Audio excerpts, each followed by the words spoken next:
You are now entering the Matrix. You are now entering Video Village.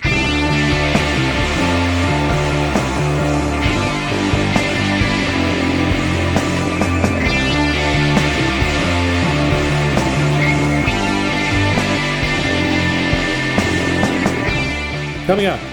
I, Sam Hype, review In the Blink of an Eye and A Night of the Seven Kingdoms. And we, Jordan and Sam, review Cold Storage, Scream 7. How to Make a Killing, If I Had Legs, I'd Kick You. Good Luck, Have Fun, Don't Die, The Beauty. The Moment, Crime 101. and Wuthering Heights.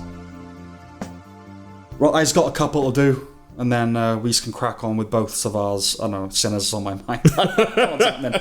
All right, you do it. Then. I'll do's it. In the Blink of an Eye is my first Okay, all review. right. Okay, so I won't explain the plot quite yet. The film begins with a Sylvia Plath quote over a scene featuring Neanderthals. Right. All right. The narrative flits between three separate time periods: the Paleolithic era, the present day, and the future on board a spaceship. Okay. Right. The phrase that sprang to mind was, "Oh dear, oh dear, oh dear." Right. If you're putting a Sylvia Plath quote over Neanderthals, might be a tough time. Okay. That Malikian, like Terence Malick or Aronofskyite ambition, more often than not leads to disaster, I think. I read that this was inspired by 2001: A Space Odyssey, Magnolia, and Interstellar. That's some big boy talk. Oh, absolutely. And more than mere implications of style or theme, that is in itself a plot synopsis, saying that it's inspired by those films. Interconnected stories spanning the birth of man to the next stage of evolution. That's what the film is about. Okay. One thing that separates this from its influences is its runtime. It's a blessing at 90 minutes. Oh, yeah. That's far briefer than I thought. Far briefer. This is Pixar veteran Andrew Stanton's second live-action feature. The first was John Carter. Oh, okay. Right? All right. And look, this is not a good film. Okay. It's been rather poorly received and, well, yeah. But I have to say, there's something about the humanity of it that made me want to avoid being too disparaging. Considering its ostensibly epic scope, it is buoyed by the simple, grounded telling of its stories. Structurally and formally, it's not a loose, airy collage like those films can be. Okay. The writer for this, who I was surprised to learn was not Stanton, also wrote Spaceman, the Adam Sandler movie. Yes. Yeah, Okay. he has his thing. Yeah. Right? I'm probably one of the few people that prefers this to Spaceman. That just didn't click with me, that film. And I'm more than willing to concede that my feelings about this film may have been informed by my mood. I just couldn't bring myself to hate it. Unfortunately, one's knee-jerk comparison is here. The film here. Oh dear. Both try and weave strands of history together, aiming for a symphony of complementary shades and themes, each movement bound by sentiments shared across millennia. Both fail. I don't regard this as a more noble failure. Both struggle mightily to pull everything together. But while here left nothing to the imagination, its intent was telegraphed in 4K. You know, Native Americans have baby, Gilded Age couple have baby, boomers have baby. In the Blink of an Eye is less obvious. There's not mystery, but curiosity at the heart of its presentation. What fundamentally links these three stories, and the full nature of that relationship isn't revealed until the end, which to my mind elevates it above here because there is at least something to be discovered. Okay. And there wasn't in here, you know? Yeah. The flip side of that is that there just aren't enough connections earlier on, and the ideas are simply too big and nebulous. Hope, love, you need to be more specific. It's overly sentimental, but it wasn't the saccharine sludge that here was. There are no revelations, it's basic. The structure creates an alienation, which is a common problem with hyperlink or anthology cinema, because you're never with anyone long enough to connect, right? Magnolia is a masterpiece, if for no other reason than it makes it look easier than it is. This is low-key, mellow sci-fi that really shouldn't offend anyone, but nor is it worth their time. Okay. Okay? A Night of the Seven Kingdoms. You thought about watching this, haven't you? Only because a lot of people have been telling me that I should, and people have also been quick to tell me that you don't need to have a history with Game of Thrones to appreciate it. You don't need that. Yeah. But, okay. So this is based on the tales... I didn't, by the way. Obviously, you're doing this. No, I know. Still, yeah. He hasn't watched Game of Thrones, people. Based on the tales of Dunk and Egg, another George R.R. Martin spin-off story or whatever. Okay. Set 90 years before the events of Game of Thrones. It features Child Squire Egg, who will end up as the great-grandfather of Daenerys Targaryen, Dragon Woman. Okay. Right? A more overtly comic slice of this universe, down to scatological jokes in the pilot. There's some charm in its relatively twee bucolia, presenting initially as a Middle Ages Last of the Summer Wine. Okay. Because winter is coming. Is this like The Hobbit to Game of Thrones is Lord of the Rings? To an extent. Okay. Yeah. It also made me think of Rosencrantz and Guildenstern are dead. Characters on the periphery of the important story. Right. Not within the show itself, but in the context of the Westeros saga. Yeah. Peter Claffey, a former rugby player, cuts enough of an endearing figure as Sir Duncan. Dexter Sol Ansel, son of the blonde one from G4, plays Egg. Okay. It's an odd couple relationship, an overfamiliar, precocious child, and a well-meaning, ungainly striver. I've got to say, Ansel is a child actor I find quite annoying. Okay. I don't think that's common, but yeah. After some wandering and foundation laying, things actually get exciting in the 4th episode. Duncan has to find 6 knights to fight for him in a trial that's very seldom held. And the old theme music kicks in toward the end, and it does have power. The 5th episode deceived me into thinking that we would be robbed of seeing that battle, but we're not. And it's a battle in which he gets the absolute shit kicked out of him. Right. Realistically so for a man of his limited ability. A battle he survives through sheer will, and the fact he's just a bigger bloke can't hurt. Yeah. It all ends with surprising pathos, actually. When the dust settles, there's not a sense of victory, but despair and regret. The flashback leading up to the fight is solid storytelling. In this show, the word that sometimes rises to the surface is nice, which is unusual for a medieval fantasy, especially when the particular rise to which I refer was immediately preceded by decapitation. Okay. But yeah, like those memories culminate in a ghost of Mickey from Rocky's style Get Up, you know, Yeah. which can't help but stir the testosterone. Egg offers his own version of that sentiment, too, with a borderline falsetto, wait! Look, I know he's like 10. I'm not mocking his girly voice. Some kids just have that slap factor. So ultimately, the show's most salient distinction from Thrones is not its tone, but its containment of the action to a much smaller ensemble. Whether that continues into future seasons is anyone's guess right now, but that would be the smart move, because we already have 2 alternatives. Yeah. Right? That's it. Okay. So a recommendation? I do recommend it. Yeah. Okay. Where does it stand in the pantheon for you? Second.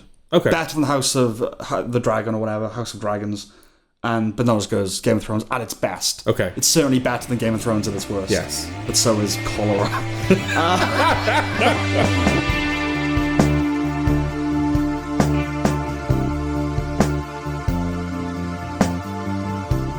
Okay, mutual reviews. Yes. Cold Storage. Yes. The hot new release. Cold Storage. Hello. Georgina Campbell, right? That's her name. That's her name. And Joe Keery? That's his name. Yes. They're working the night shift at a self-storage facility when they discover that it's built on top of an old containment facility where a parasitic fungus is being kept in cold storage. That's why it's called that. That's why it's called that. But oh no! All that pesky global warming's gone and heated up the underground facility and thawed the fungus. That sounds dirty. Thawed the fungus. Thawed the fungus. Which needs living hosts to infect and spread, but also seems perfectly capable of just spreading along walls and surfaces of its own volition. The thing is, Sam, our heroes, they don't know what it is, and they don't know what it wants. But they do have the phone number of a man who has a very particular set of skills that will allow him to look for it, to find it. And disinfect it. Disinfect that fungus, yeah. Yeah. It's not the cordyceps from The Last of Us, but that was what I was thinking of all the way through. That's what unfortunately, that is what people think now with plant-based threats. And there's a moment at the beginning of the film where it goes, pay attention, this shit is real. Right. And obviously the film, it hasn't happened. No. So I don't really know what that was. Was that just for we sent stuff into space that's coming back? Yeah, or maybe just the scientific basis of the global warming and the fungus and some... Right, okay. Because I think that's the same with The Last of Us, right? Yeah, there's a moment where John Hannah is like, if the planet heats up enough, this virus could jump to humans. Yeah, right. Something like that. Yeah. It doesn't matter, right? Okay. I put this as the first mutual review because there's very, very little to say, and that's to the film's credit, in my opinion. Okay. So this is written by prolific comedian David Kapp, so last year both Presents and Black Bag. Okay. And sure, Jurassic World Rebirth. Based on his own novel. Having seen this adaptation, it's difficult to imagine it as a novel, actually. it seems so inherently suited to the medium. Yes, yeah, you know? It's directed by Johnny Campbell, who has one previous film to his name, and from 20 years ago, Alien Autopsy. Remember that? The Anthem Deck Yeah. film? Joe Keery and Georgina Campbell are, I found, an endearing pair of leads. Neesons, alongside a conspicuous Leslie Manville. Okay. Up until very recently, you'd find her only in British indies or TV shows, all very worthy projects. Then she's using Geen. Right, okay. Now, I know she must have read the script, but I bear her no ill will. I just felt embarrassed for her, really. And now this. It's unusual to see someone of her station and age, frankly, start popping up in second-tier popcorn picks. Unusual, but not unwelcome. And just when you're comfortable thinking manners can't possibly be out-prestiged, the film drops in Dame Vanessa Redgrave for a role to which one is slow to accord great esteem. Yeah. But I believe she is Liam Neeson's mother-in-law. Oh, okay. His wife died, Yeah. but he was married to a Redgrave, and Okay. that's, I don't know whether he got her involved or Okay. whatever. So, not Naked Gun, No, but Cold Storage. the Cold Storage. They probably filmed it in England, right? Okay. I don't know, but that would make sense. Yeah. You're quick to accept that it wants to stay on a certain level, that it's never going to be more than. And with that in mind, it's a fun ride. When the CG animals show up, which we almost always decry, you don't care. Because the film knows in the best way, it's just there to entertain you for the 90 minutes of your life for which it's asked. Okay. Do you not care then? Not with this. Okay. I only really care about CG animals in things that are, like, could otherwise have been good. Yeah. You know? Right. Okay. Like, oh no, you ruined it with a CG animal. I was really enjoying that. Or where everything's rubbish. So it's like, it's another thing on the pile. Right. Here, like I said, it's never going to be more than. So just like entertain me, whatever. Okay. So I don't really care that it's a CG animal. Yeah, I guess the sequence with the cockroach I can't begrudge too much because Yeah. it's a cockroach and it does a very specific thing. Yeah. With the deer, I guess with the deer as well, they couldn't like infect a deer. Well, there's usually a good reason to have CG animals. Yeah. It's just, it's more just, they look so bad. Yeah. You know? But yeah, I think this is a good date movie. Like, solid, mindless Friday night fare. And when I say mindless, I don't really mean the film, but what it requires of its audience. It lifts all the burden from you with its low-profile competence. My retrospective feeling about Alien Autopsy is that it was pants. Yeah. But I have to credit Campbell here for just translating a script to the screen without frills, without asking to be noticed, you know? Probably a one and done, even if it's probably one you won't regret. Yeah. Even if you don't like it, it's like, okay, but whatever. Yeah, I guess regret is not the salient feeling coming away from it. Just kind of not much. Yeah, not much at all. I mean, I guess I Get Around is a good choice of song for the opening credits to your parasitic virus movie. Yeah, we were going to do that with something before, weren't we? Yeah. Something that's picaresque, it also works. Yeah. But did you not feel like it was a bit much when it then showed him reading the body snatchers in the cold storage facility just before all the zombies start showing up? If it was a prestige film, it would have bothered me. Okay. But it's not. It bothered me a bit. Okay. It didn't bother me as much as like the CG. I don't know if you picked up on this. And I went back to double check because I was like, did I see that right? Mm-hmm. When the cold storage facility is being transformed into the self-storage facility that the film takes place in, all of that's CG, but it's very noticeable CG. I don't remember. Like the physics on the flag are very early internet. Like it's a rigid flag that just has like a vague blowing animation on it. And I was like, did that happen? I almost don't remember. It was like a lot lower. Like the CG was a lot worse than the rest of the CG in the film. It was like a first pass almost. Right. And it just stuck out to me. I was like, what was that? Well, about? It's definitely a cheap professional film. Isn't it? No, it is definitely. It's like a few million. Yeah. You know? Also, these are just like the little things that I wrote down during that. I don't have much to say about it either. But when Neeson is kind of brought into the fray, because he has history with the virus, so he knows that like this is a dangerous thing that we just need to eliminate it, and it by any means necessary. So he has a list of items that is kept ambiguous for most of the film that he needs in order to be able to take on the virus. And he keeps referring to item 7. He's like, you got to make sure we get item 7. Right. Item 7 is the most important one. Item 7 turns out to be a nuke. Yes. Surely a nuke is item 1. Well, if we don't have the nuke, that begs the nothing question, else doesn't works. it? What else? You know? Yeah. Super nuke. Super nuke. Yeah. Yeah. Did you watch Red Letter Media's video today? Not today, no. It's just what are these movies or something like that, and it's them basically they're highlighting a series of films that have come out recently. Okay. That should, like, theoretically be like cinema, or like you'd have heard of, but no one's heard of them. Right. And this kind of this growing trend of you've got the macro budget theatre movies, Yeah. and then everything else is going to go to streaming. Okay. And so there are these films like Whistle was the big example, a horror film that's got Daphne Keane in it, Nick Frost. Have you heard of it? It is playing in the cinema. So It is. I've seen Over it here. being Okay. advertised, yeah. Okay. But yeah, like they bring up all these films. Like the point being, you haven't heard of them. Okay. What is this? It exists. You haven't heard of it. And I was, not only have I seen all of them, basically, Right. but we reviewed like half of them. Oh, wow, We're okay. going to review half of them. I only bring it up because this was one of them. Like, Oh, right. what is this? Yeah. And I get that because who knows what this is? Yeah. It's got a Stranger Things guy in it. But that's the bizarre thing. Yeah. So it should have like some Well, that was probably the thinking. propulsion wasn't to it, right? Liam Neeson, a Stranger Things guy. Yeah. As you say, well, they've got a red grave in there. Sci-fi. Sci-fi, yeah. And yet. And yes. But yeah, no, I thought it was decent, like half Okay. decent. I was expecting more comedy out of it, just from the way it was framed in the advertising. Yeah. And it just felt like, oh, Liam Neeson's doing this off the back of Naked Gun. He's in his comedy era. Yeah, now. no, he's not a comedy. It's not a comedy. It's like a light. It's like a rip roaring sci-fi. It's Yeah. not. It's not science fiction. It's action sci-fi, but fun. Okay. So yeah, but it's not a comedy in that way. No. But okay, I think enough said on that. Yeah.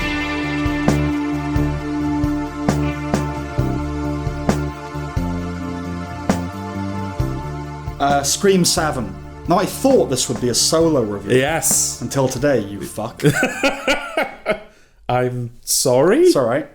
I am. I really am. Let's hope my notes just can be, reflect a degree of collaboration. Have you just like at the end of every This is why you shouldn't watch. Yeah.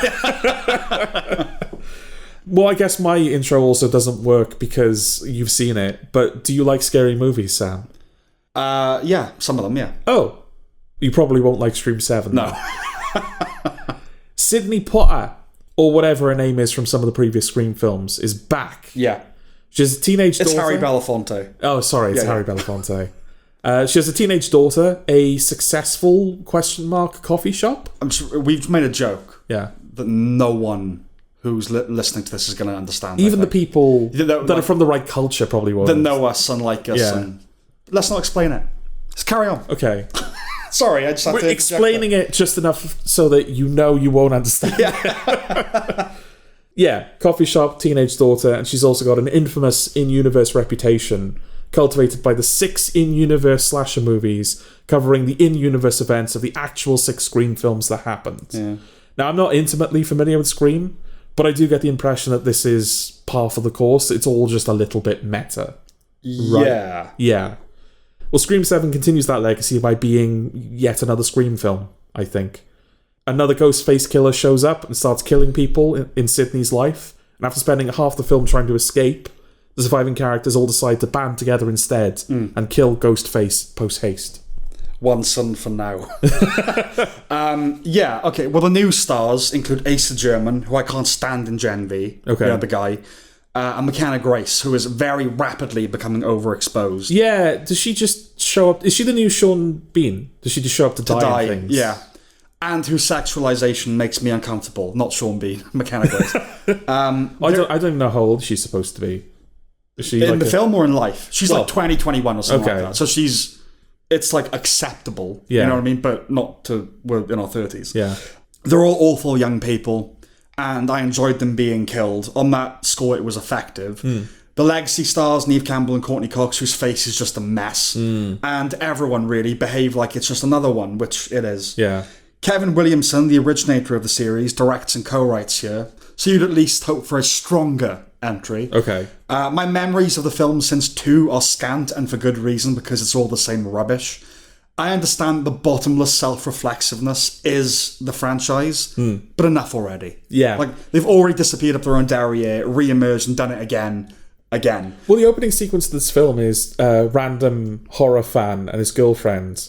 They're going to an Airbnb. I was exhausted by the first scene. Yeah, which is it's a house that memorializes the Scream films. It's a replica of Sydney's house from the first Scream movie. Yeah. Yeah. And they've got, like, they don't call them Scream in universe, they're called Stab, right? The film's based on the events are known as... is it stab? I think it's stab. It's slash. Something like that. Yeah. Let's say stab for now. If we're wrong, then sorry. Yeah. It would require that we pay attention to the Scream films. But that would be a good question that Ghostface would ask over the phone. Yes. You know? Yeah. But they got stab 1, 2, 3, 4, 5, 6, and they've got the animatronics, and the guy rings them up and it's like, I have trivia for you. Yeah. And I did see Scream 6. Okay. That's pretty much my only proper relationship with Scream, is I've now seen the 6th and the 7th one. Okay. Yeah, you should. The first one is good. Okay. And the second one is alright. And then okay. After that, no. But Scream 6, I remember that being... I think it's in my bottom 5 of that year. It's boring. I really hated it. Because it wasn't just boring, it was... I don't think I was prepared for the amount of meta stuff that was going to be thrown my way. Yeah. So it was just overbearing and just like, oh my God. But that's the thing, it starts... The first Scream film is like... The first famous scene is Drew Barrymore at Home Alone. Gets the phone call. Do you like scary movies? Yeah.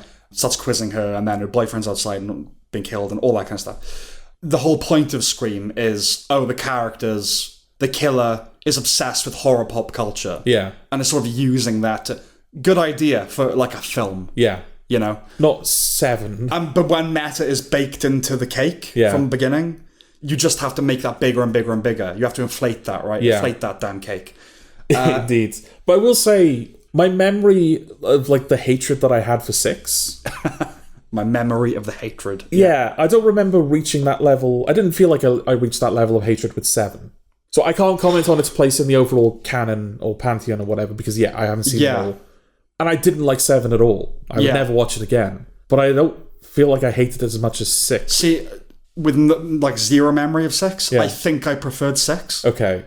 But again... I mean, this is not a worthwhile conversation to have. Not at all. Because neither of us can really remember what we're talking about. No, and we like neither. Yeah. But this is a 2020 Scream joint, so podcast. Yes. And now deepfakes, which is how we were afforded the roll call of cameos, all of whom look, decades older than when they died. Yeah. Which if you were using deepfake technology, you'd go off the available footage. Yeah. You know what I mean? In universe, I suppose you would be like, oh, well, they can't do that because we have to convince them that he's still alive. Yeah, I suppose AI can age, but it's clearly just the actor is older. Yeah. Matthew Lillard's goofiness in Scream can land either way. Most people seem to be fans of that exaggerated performance, but not here. Okay. Not so much. I'm wobbly with Lillard, but... Well, I don't really know what Lillard's supposed to be based on what I saw in this. Just kind of crazy. Like, in the first Scream film, there's obviously 2 of them, and at the end of it, he's just the one, like, laughing like a maniac, and just, it's so cool, man, yeah! Like, but it's dialed up to 12. It's, like, insane. These films were never scary. The first couple are clever, fun, witty slashers. It's watered down to air by this point. The mandatory scene where the characters gather and break down the horror movie tropes and trends to determine the killer just made me feel sick this go-around. Yeah. Enough. It's just such a waste of time. It's not always easy to guess the killers with this franchise because it's often so arbitrary.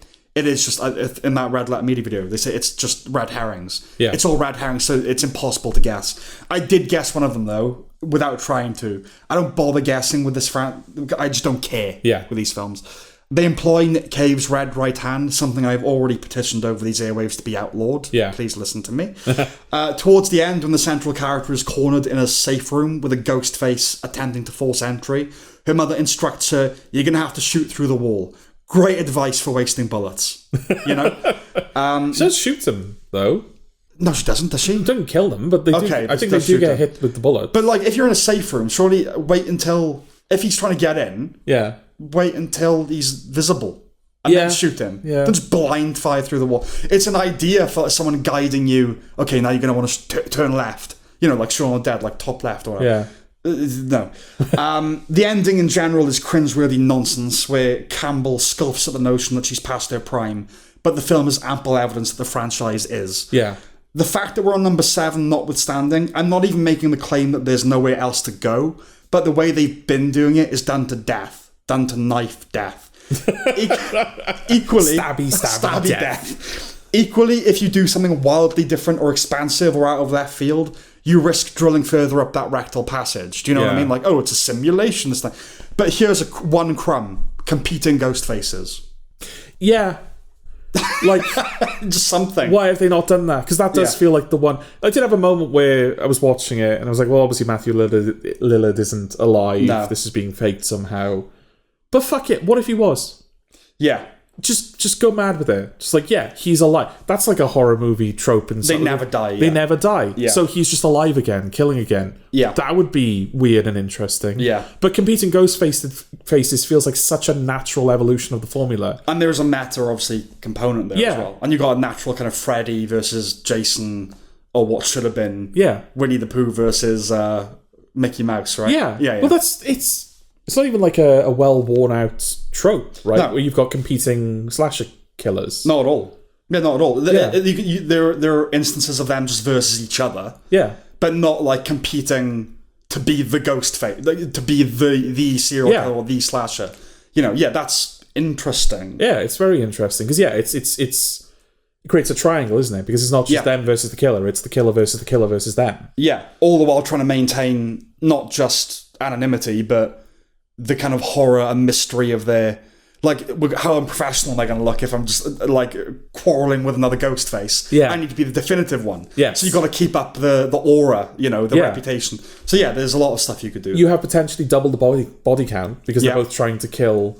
And they probably have different agenda. There's a couple of ways you could go about it. They have the same agenda, but they had a disagreement of how to go about it. Mm-hmm. So they're racing to kill. And they go their separate ways. They go their separate ways. Or they're different ghost faces with different agendas. Two entirely different ideologies. That just happen to be killing at the same time. In which case, it's more difficult for the main characters because it's like, we can't predict what this guy is doing. Yeah, and because there's always more than one ghost face. Yeah. So this time you just do it, but they're not in cahoots. Yeah. And it is also arbitrary, and their reasons are just kind of horror movie silly.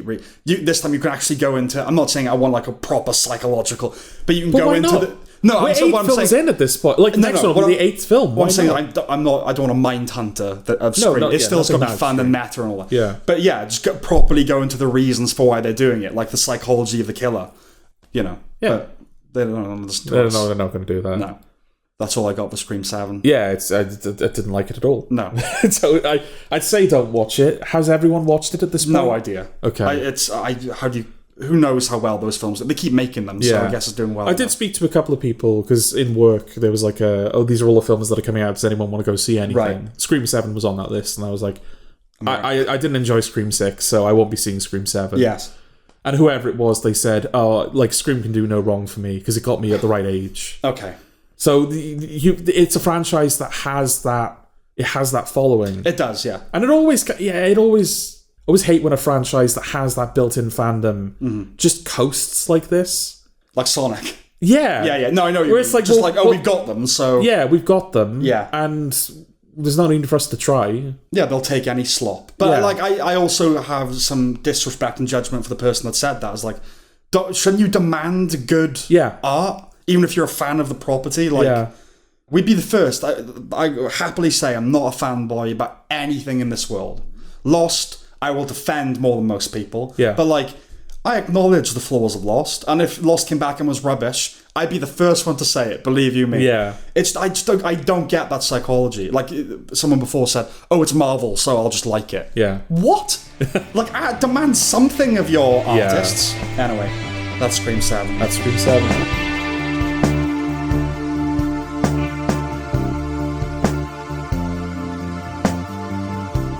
How to make a killing. Long ago, in the mysterious land of Toronto, Canada, Scott Pilgrim was dating a high schooler. Yes, obviously not. Long ago, in the mysterious land of Bellevue, New Jersey, Beckett Redfellow is about to meet his maker, played by Glenn Powell. That's the one. Old Bex is on death row for murder, and just before his execution, he tells a priest of how he was the last in line to his family's $28 billion, was it?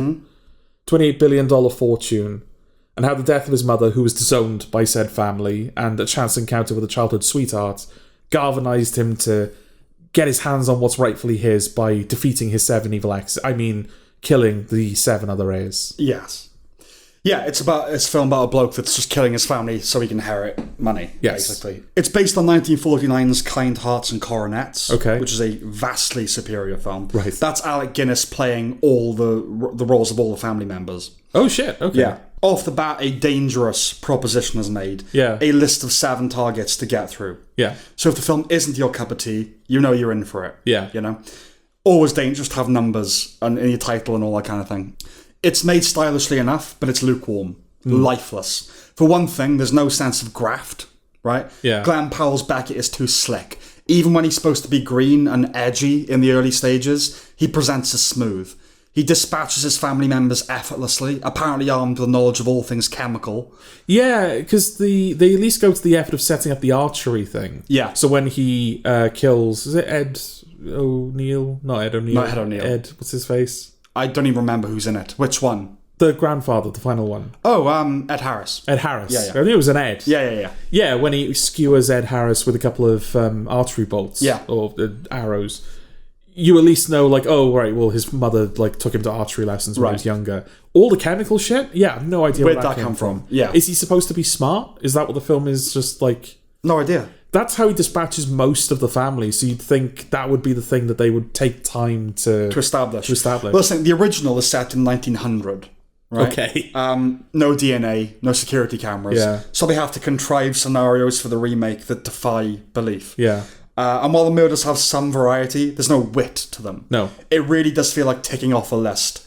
You don't even see him planning. There's no trial and error. Yeah. I know you're looking at more of a TV show at that length. Like, okay, we're really building up the runtime here. But then trim the hit list. Make it 3 or 4 people. Well, I mean, I rather wittily made a couple of Scott Pilgrim references in that. I noticed. Yeah. And it was on my mind for a lot of the film, because, 7 evil exes, 7 heirs to the family fortune. 7 dwarves. 7 dwarves. Yes. Yeah. 7, 7, 7. Yeah. But I was thinking of it a lot. Mainly of how superior Scott Pilgrim is. And it's not as if the film evokes that in any way. No, I didn't think of it. But No. I can see why you... And it's also got a slightly... It's aiming for that kind of Edgar Wright slick... Kind of. Fun kind of, For me, it was 2 things. It was, the fact that there are 7 on the hit list, but also the fact that we've got a protagonist that is not inherently likable. Right. Because obviously with Scott Pilgrim, he's already dating someone, then he meets a girl he likes more. Yeah, he's a douchebag. Yeah, he's a douchebag, who doesn't realise what he's got. Yeah. And then you've got Glenn Powell in this, who looks like Glenn Powell. Yes. But also, after the second kill, he meets a woman with whom he genuinely falls in love. And he's given a job in finance, which makes him rich very quickly. I think... And multiple times through the film, the priest that he's talking to is like, but you had everything. Why are you still going? I think the film doesn't know what to do about that. Yeah. It doesn't know what it wants you to feel about him. But it'll kind of come to that. But you don't root for him. No. But the thing I was going to say, the reason I was going to bring in Scott Pilgrim up is because this film commits a sin that Scott Pilgrim never committed. Every encounter, every of the 7, get a proper fight, a proper scene dedicated to them. Like even the Katyanagi twins, which in the grand scheme of things are not that important. Let's get through it. Like most of their fight sequence is dedicated to setting up the threat of Gideon. Yes. But then of course there's the final fight with Naga Scott, which you don't... They're like, enough with the fight. That ends up being a punchline. Pack it in, Frank, you silly bastard. Absolutely, But... I mean, the Katyanagi twins, it's still a proper fight sequence that involves the whole band, and there are a lot of plot pivotal things that happen in that sequence.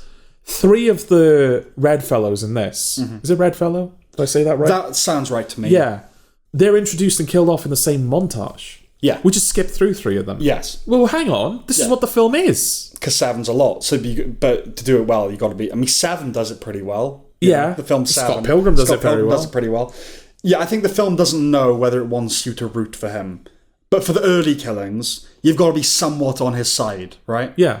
Or you have to at least derive some sick pleasure from the endeavour. I mean, it's no accident that the first person he kills is just presented as an irredeemable douchebag. No, everyone in the family except Bill Camp is insufferable. Yeah. That's, eat the rich is in vogue, sure, but I'm not sure even those malcontents will be satisfied with this. Especially since Glenn Powell becomes the very rich that he's trying to destroy very quickly and without the fortune. Yeah. Like I said, Beckett ends up engaged to Jessica Henwick with a really good job. Yet the pull to manifest destiny is too strong, apparently. That's perfectly legitimate. For the moral murkiness to really fester, Yeah. he can't be desperate anymore, right? He can't have to need to do it anymore. Yeah. He has to want to do it because the thriller's become that intoxicating. The problem is Becca is completely free of darkness. Yeah. You know? You have to make me believe this guy is going Patrick Bateman or hammering just how much they fucked over his mother, you know? Yeah. How hard his young life was. They kind of want to do both, though there's something of a conflict there because it's either a dogmatic passion project or it's just too much fun. Yeah. Right?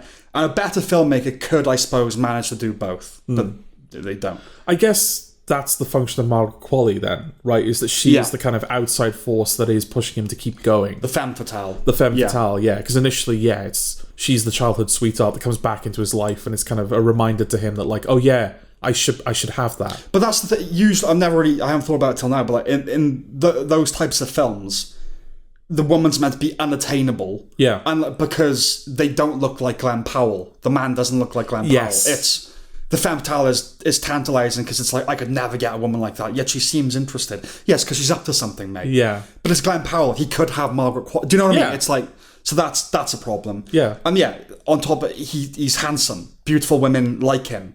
Like, he should be an ugly loser that really has to struggle to the top. He should be Bill Camp. Yeah, exactly, yeah. Not cruise there in a limo. Americans, man, I swear to God. Margaret Qualley's breakout role was The Leftovers, where she played a lost, insecure teen. I miss a time where she played characters other than femme fatales or just these empowered sex legs. Yeah. Do you know what I mean? Yeah. There's no cleverness around the killings either. Not enough complications. Maybe he decides to kill the 9th in line, throw the FBI off the scent. It's like, oh, it can't be the 8th in line then. Yeah. Do you know what I mean? It's another thing as well is that, yeah, as you say, with the exception of Bill Camp, everyone's a douchebag. So I guess we're supposed to be with him in like, oh, these people should be dead. Or like a slasher where you don't really care. It's like, oh, it's just fun. Yeah. You know? But the film makes a big point of the fact that when he eventually does get to Bill Camp, he can't do it. Yeah. It's like, oh, I've come to really like this guy. Mm-hmm. He gave me like the life that I've got now. I feel indebted to him. Mm-hmm. He seems like a genuinely good guy. I could never kill him. And so the film just kills him for him. He just has a heart attack and dies. Yeah. That's the worst kind of writing. Yeah, it's like the first major opportunity to do something genuinely interesting dramatically. He has to keep going. He's in too deep. But he can't kill him. Exactly. Yeah, what do you do there? That's something that's not...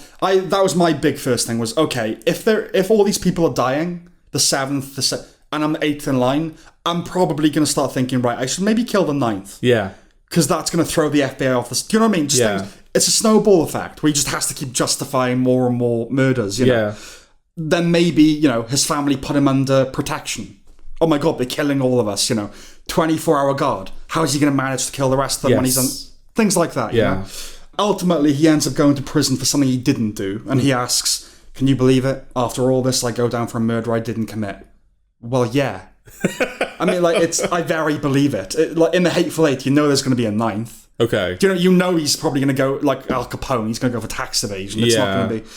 The upshot of the whole film is that nothing means anything, and that conscience is excisable. Right. It knows it's nihilism, it's a look at the monster ending, but...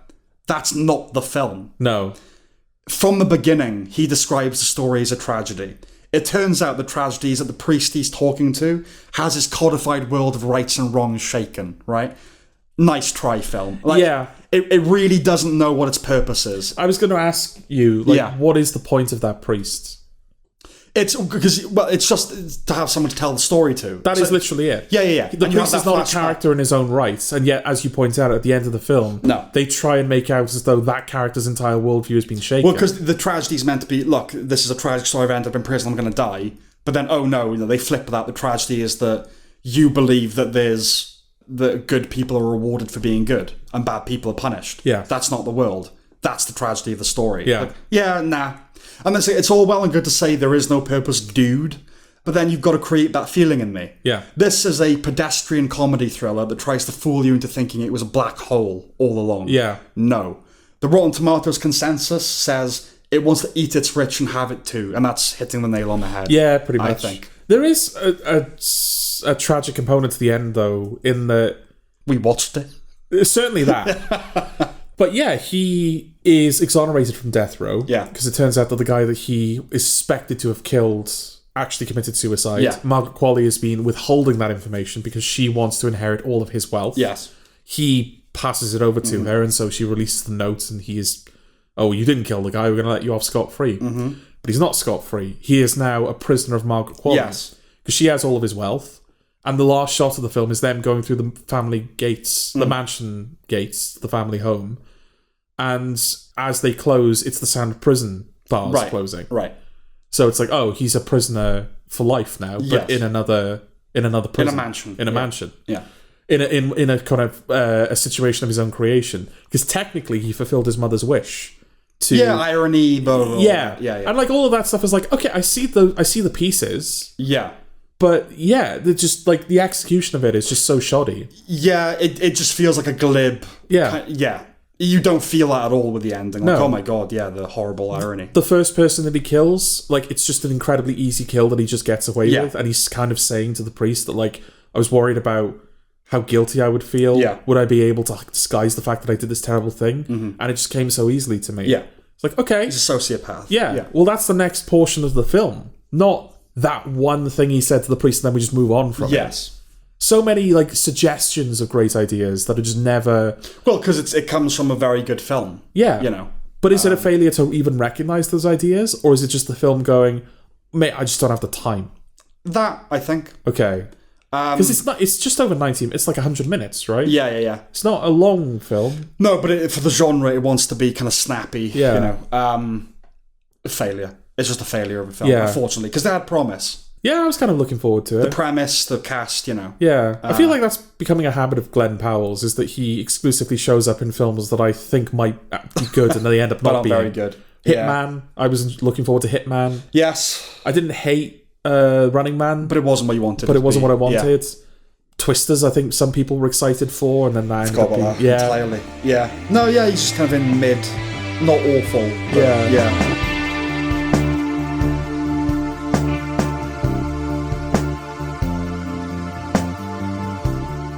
If I had legs, I'd kick you. But Sam, you do have legs. I walked right into that, didn't I? Rose Byrne plays Linda, mother of a sick child and victim of a sick world. So confrontational and hostile, it won't even let her fucking kill herself. Spoiler alert. You know how Conan O'Brien has this shtick where he just doesn't have time for you or whatever stupid nonsense you dare trouble with him in that moment? Yeah, that. For 2 hours. But it's everyone doing it sincerely. And they actually cast Conan O'Brien in it as well. Yeah. Yeah. Yes. It's more it's a film that's a mood rather than a plot, isn't it? Yes, in the old sense of the word. Not as such a mood. We'll come to that later on. I'm sure we will. Yeah. This comes to us from writer-director Mary Bronstein, wife of Ronald, who is co-writer with the Safdies. He co-wrote okay. All right. And both he and Josh Safdie are producers on this. It is not a joyride. The title put me in mind of I Have No Mouth But I Must Scream. Okay. Right? Which also has its share of bleakness. I don't think the title matches the tone of the film, actually. Though there is a degree of comedy. Contrary to the Golden Globes, Rose Byrne does not give a comedy performance. No. Above anything else, this is a showcase for her, if not a powerhouse. I wasn't as bowled over by her as everyone else seems to have been. Okay. But she is very good. Yeah. I won't dispute that. She definitely is. It's obviously jarring to see Conan O'Brien in a straight role. Yes. It's like he's locking everything down, Yeah. not letting his face get away from him. Yeah. You know? They've even kind of gelled his hair down. Haven't they? Yeah. It's like, we can't have anything too whimsical. I don't know how I feel about his dramatic turn here. Okay. How about you? It felt a bit kind of... He was trying too hard. Not trying too hard to emote, just trying too hard not to be colourful in any way. Yeah. Well, I didn't feel like I was getting Conan O'Brien, which begs the question, why bother hiring Conan O'Brien? I mean, why pre-Breaking Bad, why hire Bryan Cranston if you're not going to have him play goofy? Do you know what I'm saying? But Bryan Cranston then went on to demonstrate why you hire Bryan Cranston. Of course, yeah, and Conan O'Brien does not demonstrate why he was hired. That's true. The directorial style has a clear philosophy behind it, chiefly to create claustrophobia. It's not that the close-ups are extreme, but there is a cumulative effect of suffocation because we're trained for a greater variety of shots, right? This sticks to the close and the medium to keep us firmly in her head. Yeah. We never see her daughter at all. 10 points if you can guess the final shot. And all that's effective and gets top marks on paper, but the sense of alienation it created was more of a hindrance for me than it was interesting. It made me think of The Surfer a little bit. And perhaps Sure. there's better examples, better historical examples I could pull from. Yeah. But it could put me in a similar place where so much of that film is Nicolas Cage suffering. Suffer. To the point where I just found myself going, yeah, I get it, he's having a shit time. Yeah. What now? Right.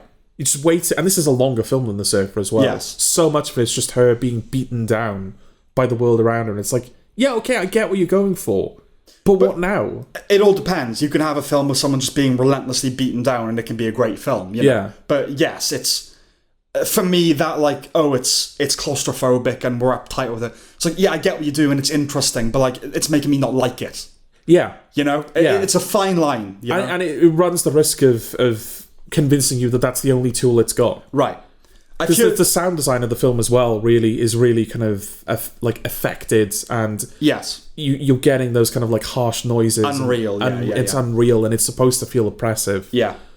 And it's, I don't know, it made me think that, like, I'm sure there are people who watch this that can empathise to a certain degree or sympathise to a certain degree. They are single parents that are struggling to look after 6 children. But then I found myself going, but would this film be a comfort to them? I think just a reflection. A reflection. If not a comfort. Sure, but it's not a case of... I mean, let's say... Like, even if you look at it and go, okay, yeah, I feel seen by this film, but it's still a horrible experience. I don't feel like it was... I benefited from I know. it. It's... I mean, let's say it is redemptive, and it is one of those, okay, but it doesn't all lead to disaster. There is a kind of upswing at the end. Yeah, only because the film won't let her kill herself. No. But she does try. She promises her daughter that she's going to be better, right? Yeah. So there's like a light at the end of the tunnel. But there are loads of films where you'd say, God, it's anxiety-inducing that you like and you want to watch again. Yeah. This just isn't one of them. I suppose maybe because it didn't make me feel anxious, or I didn't get the feelings it wanted me to have. Yeah. I just academically understood, oh, I get it, close up, claustrophobic, you know. I suppose I just wanted a bit of breath.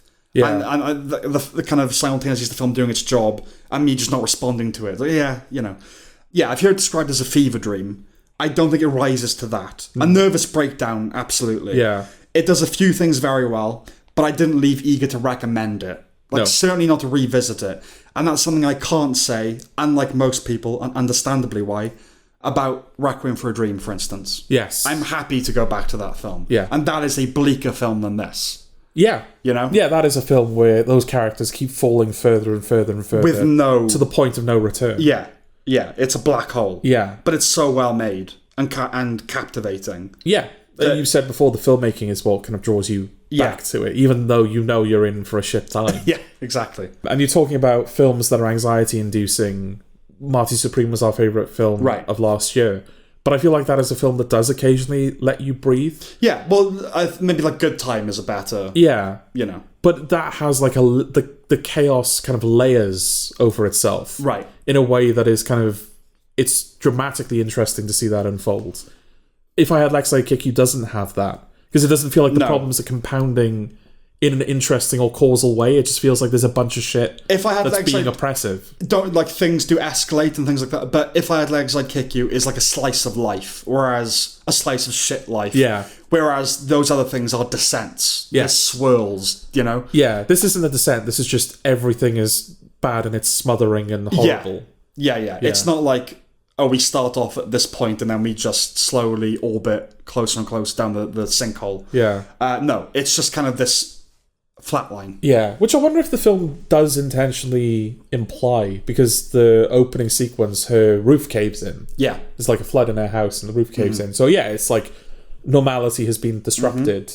But then I get the sense that this is just her life. She's just not living at home at the moment. Pretty much. Yeah. And you just have the symbolism of the void, you know, in her ceiling. Yeah. It just, I don't know, it felt, it's a little bit, I thought, look, we're the only people saying like negative things about it really, but it's a little bit early 20s scripty. In that, like, oh, I got a character's like psychological drama and... Early 20s is in the age of the writer. The age of the writer, psychological drama, like, oh, there's this visual metaphor of this hole and it's got a kid and it's... Yeah, because it's not kind of going anywhere and it's not... Yeah, do you know what I mean? It's just this slice of... It feels like something we would have kind of written when we were 18 or something like that. Okay. So I very subtly said, "Oh, most people will be early 20s." I was writing scripts like this when I was 5. You know what I mean? It's like we had a thing called Inhuman, where we were basically trying to do like a taxi driver thing, and it's like it's just kind of life, which you can get great films like that, but this wasn't one of them. No, it wasn't. Yeah. Okay.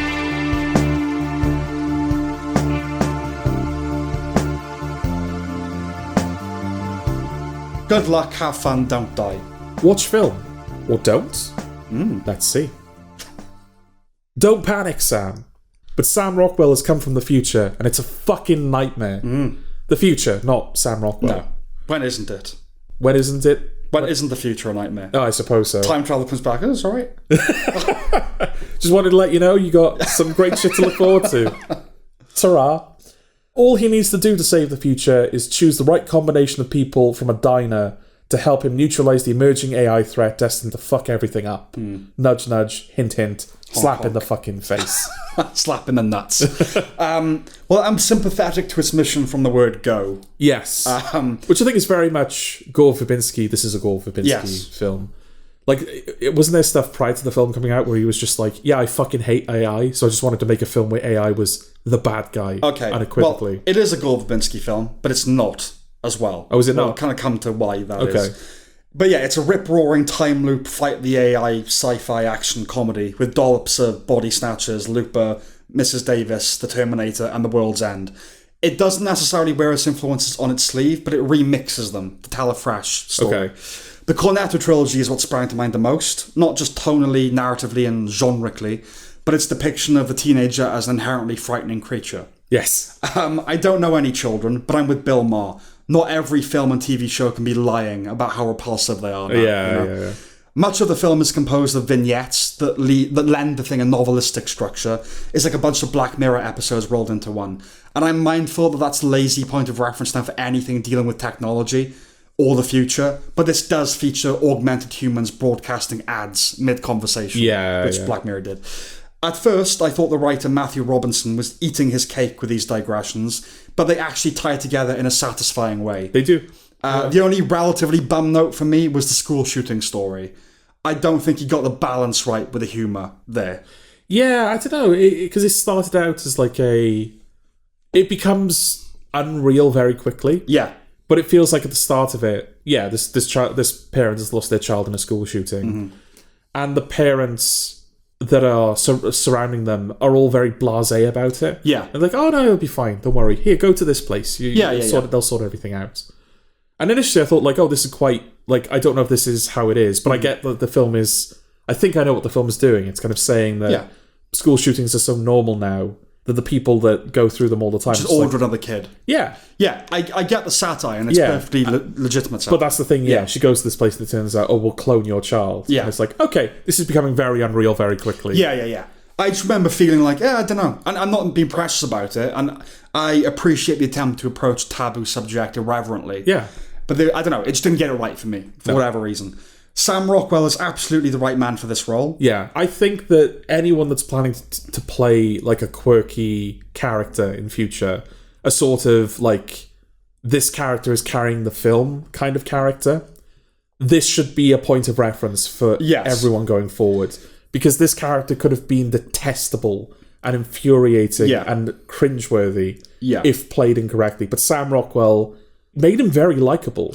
Yeah, a character that doesn't even have a name, but he made him very likable. He's the master of the Gabby oddball, isn't he? Yeah. Like he just has a way of delivering a lot of dialogue with such a natural flow. Yes. I liked his diatribe against people's indifference when the first record store was closed, when the first bookstore was closed. Yes. It reminded me of First They Came for the Communists, Yeah. I hope that was a conscious parallel.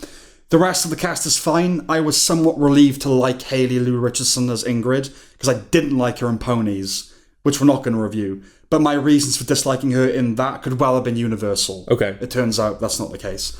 Ingrid has one of those Chuck McGill maladies, except real. Yeah. And spoiler alert, if you didn't twig that she was Rockwell's mum, you just weren't trying. Okay. I didn't twig it. I was obviously expecting like a big twist. Yeah. But there's a moment where he's talking about the AI to the survivors that he's picked, which coincidentally are all of the known celebrities that just happen to be in that diner. They do a good job, though, right? They don't show them. I didn't see Michael Pena until he picks Michael Pena. So I was like, okay, all right, you disguised him, but it's no coincidence that the right people are all of the known celebrities. Yeah. But yeah, he is kind of telling them about, like, oh, this is the threat that we're dealing with. So the thing is with AI, it's very tricky because it will sucker you in with compelling characters and it'll create this false reality for you, so you think that you're winning but you're not. And I thought that was the film telegraphing that Sam Rockwell was the AI. I see. Because he is the most compelling character there. Yes. It's like, oh, it's like bluffing. It's like, we're going to get to the AI base and surprise, it was me all along. Right. Now I'm going to harvest you for... he's like the Skynet sending a Terminator back, like, these might be a threat, so bring them to me. Absolutely. Kill them, whatever, yeah. And so it turns out that, no, he is actually a guy from the future genuinely trying to stop it, and Ingrid is his mother. So I guess I didn't predict it because I thought another twist was coming. Fair enough, okay.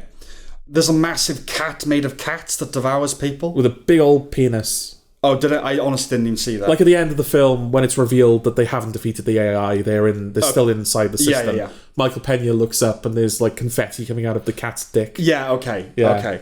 When I first saw the rampaging kaiju of a Puss, I thought a properly proportioned cat is bad enough. Like, there's no need to gild the wicked lily. Yeah. No need to over-egg the poison pudding.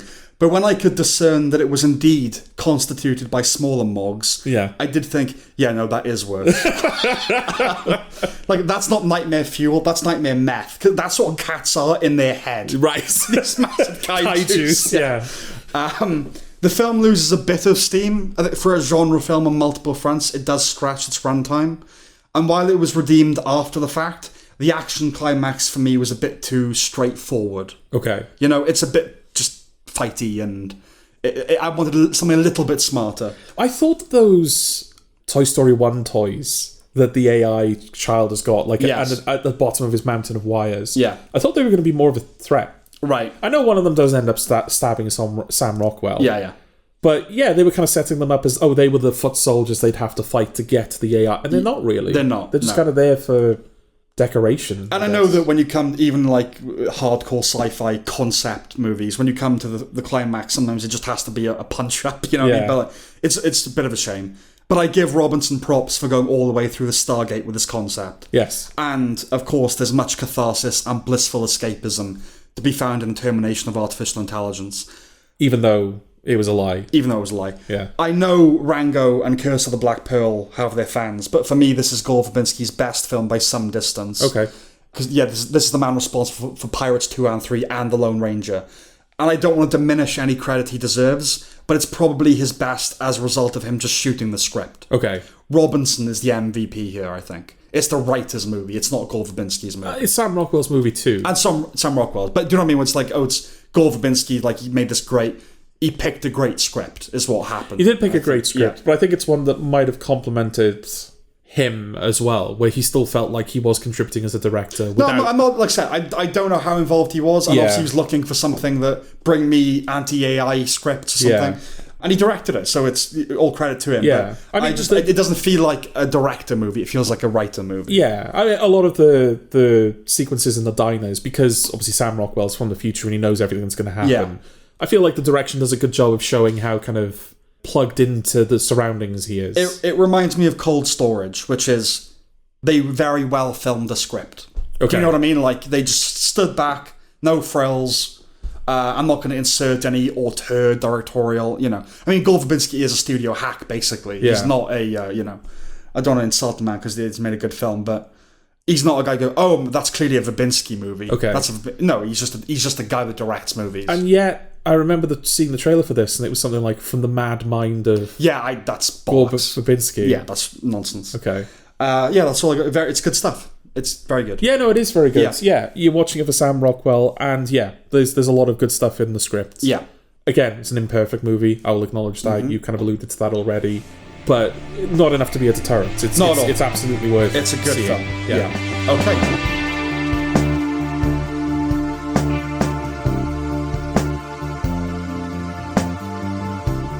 The beauty.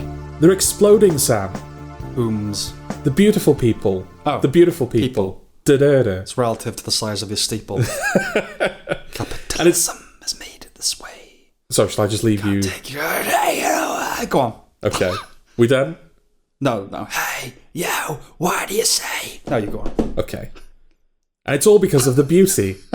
Yeah. A drug which physically transforms its host into the hottest version of themselves. A version so hot that they eventually heat up and explode. Evan Peters and Rachel Hall? Rebecca Hall. Rebecca Hall. Damn it, I'm sorry. He's reading notes. Reading notes and everything. Notes that I definitely didn't write in a rush. Yeah, Rachel, Rebecca, you know. Yeah. They're all the same, aren't they? Same name, isn't it? Hamlet, Hamlet. It's exactly. all the same. It's all sad. Yeah. They play FBI agents tasked with investigating these deaths. Ashton Kutcher plays, according to the show, the richest man on the fucking planet. Actually says that in text at one point. Trying to contain the unsanctioned spread of the beauty because it can be transmitted sexually. To ensure that he is the only vendor of the drug to maximize profit. There are many, many other characters and subplots, and I'll admit I'm not giving the cleanest summary. But this is a Ryan Murphy show. Yeah. And hey, look, I'm not trying to be mean. It's a Ryan Murphy show, Sam. It's hard to be clean. This month... this month's a mission from Ryan Murphy, Queen of Hollywood, Scourge of Culture, we spit your name. The comparison many will make is to The Substance, but there's also The Fly, right? Like sticky body horror. Yes. As always, there's a facileness to proceedings, factory TV. Over-stylized, though not as egregiously as his other shows. Early on, we're presented with this guy who lives in his mum's basement where there's just a computer in the middle of this massive room, lit like I saw the TV glow. Yeah. A wrongly populated nightclub. There are many scenes like that, just no one around. It's not peopled correctly. Yeah. You know? Even though by the end of the show, it's become a global issue. I've never seen a nominally global show that's felt less global. Yeah. You know? Yeah. It resides in a strange hinterland between professional and cheap. Principally, there seems to be a criticism of Ozempic culture, for which there is certainly a place. The problem is, in other breaths, Murphy seems to revel in the superficial. He's not the person to be taking satirical aim at objectification. You do seem to get a sense that, I know what Ryan Murphy's type is watching this show. Oh, yeah. Because obviously there's many people in the drug are subject to the beauty, so they transform into... Gay men. Gay men. Yeah. Gay men with the same kind of hair and the same sort of look. And yeah, it's like, okay, we're just seeing what Ryan Murphy thinks is attractive. We're not seeing... At least with a show like this, you have to give the impression that you are portraying an objective beauty standard. Yeah. Which, some of them, sure. Yeah. And it is partly intended as satire. There's a woman who works for a fashion magazine who wants another person to cough on her so that she might get sick and lose weight. Yeah. When a disappointed customer's holding a gun at a surgeon after having murdered people, he says, "The surgery didn't work, now I have to do stand-up." It's not so much a taste issue this go around, it just doesn't work. And doesn't Murphy want to do something sincere again? If his thinking is, well, there's enough quality prestige drama out there, I will provide this flavour, that would be something. It's more that he has so many shows, can't one of them be different? Yeah. You know? Can't one of them be good? Yeah. His shows are breathless, and I don't mean they have a relentless pace, though they do, and in a way that screams fast food and distraction and capital E engagement. I mean, there's no sense of stepping back or taking a moment between his shows and within his shows. It's just a roving camera and scored stuff that gives the bizarre impression of having emerged into being fully formed. It's often a positive when something doesn't feel worked on. The pit is seamless, but I can also feel the hard work and the passion behind that. But Murphy shows really do feel pumped out. Yeah. The notion of a writer's room and casting and an editing bay, they're incongruous to me, you know?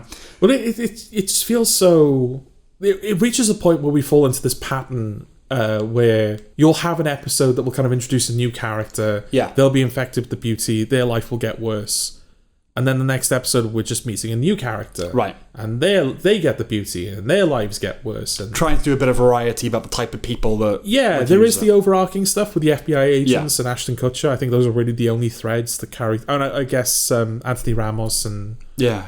That guy in the basement who becomes beautiful. They kind of team up and become assassins for Kutcher. So there is, like, a thread. No, there is, yeah. But it also felt like a lot of the show was just, oh, no, we'll just follow these characters. It's stuff. Like, there are two people that are working for Ashton Kutcher. It was like a trans person and another guy. We'll come to that. Oh, yeah, I thought we would. But it's like, oh, this episode is just their story. Okay. Yeah. A lot of like those special event episodes, but every episode's like that. So, you know. Which gives, and at the end of it, we find ourselves with an 11 episode series. Yeah.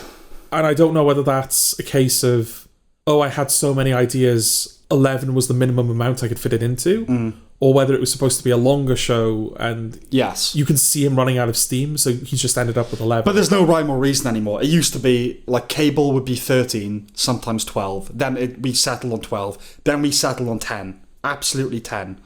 Now it can be 11, it can be 9, 7, it's so arbitrary. Yeah. But yeah, that feeling, what I was describing about it's just a roving camera and stuff.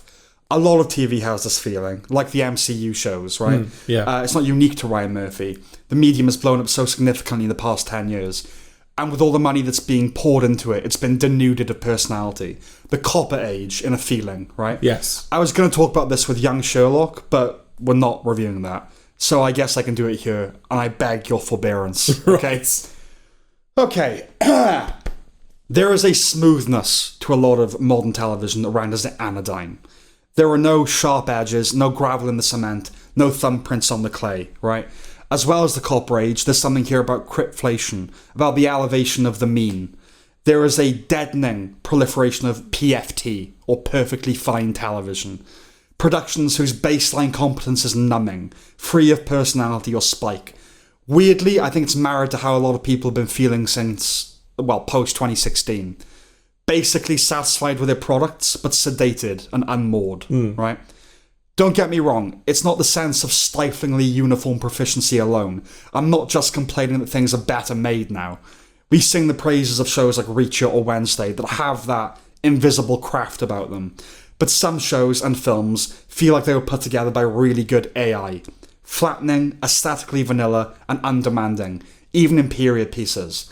We talked with a friend recently, hey friend, about K-pop. Yeah. And I related how when I first heard BTS, I understood their appeal. It's that algorithmic comfort and reassurance of knowing exactly what's next, even in a song you haven't heard before.